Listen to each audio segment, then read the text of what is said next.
If you're pained by external thing, it's not this thing that disturbs you, but your own judgment about it. It is in your power to wipe out this judgment now. Things stand outside of us, themselves by themselves, neither knowing anything of themselves nor expressing any judgment. Today, I escaped anxiety, or no, I discarded it, because it was within me and my own perception, not outside. It is like seeing roasted meat and other dishes in front of you and suddenly realizing this is a dead fish, a dead bird, a dead pig, or this noble vintage wine is rotted grapes.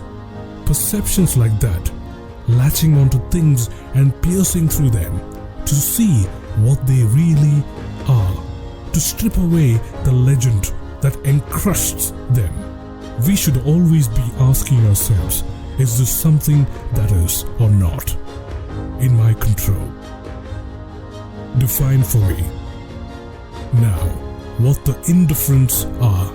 Whatever things we cannot control, tell me the upshot. They are nothing to me. It's something like going on an ocean voyage. What can I do? Pick the captain, the boat, the date, and the best time to sail. But then a storm hits. What are my options? I do the only thing I am in a position to do. Drown, but fearlessly, without bawling or crying out to God, because I know that what is born must also die. Take a lyre player, each relaxed, when he performs alone, but put him in front of an audience, and it's a different story. No matter how beautiful his voice or how well he plays the instrument. Why? Because he not only wants to perform well, he wants to be well received, and the latter lies outside his control. Let us meet with bravery, whatever may befall us. Let us never feel a shudder at the thought of being wounded or being made a prisoner, or of poverty or persecution. Floods will rob us of one thing, fire of another. These are conditions of our existence which we cannot change. What we can do is adopt a noble spirit, such a spirit as befits a good person, so that we may bear up bravely under all that fortune sends us and bring our wills into tune with nature. Cling tooth and nail to the following rule: not to give in to adversity, never to trust prosperity, and always take full note of fortune, habit of behaving just as she pleases, treating her as if she were actually going to do everything. It is in her power to do. Whatever you have been expecting will sometime comes as less of a shock. Fate leads the willing and drags along the reluctant. Whatever happens to you has been waiting to happen since the beginning of time.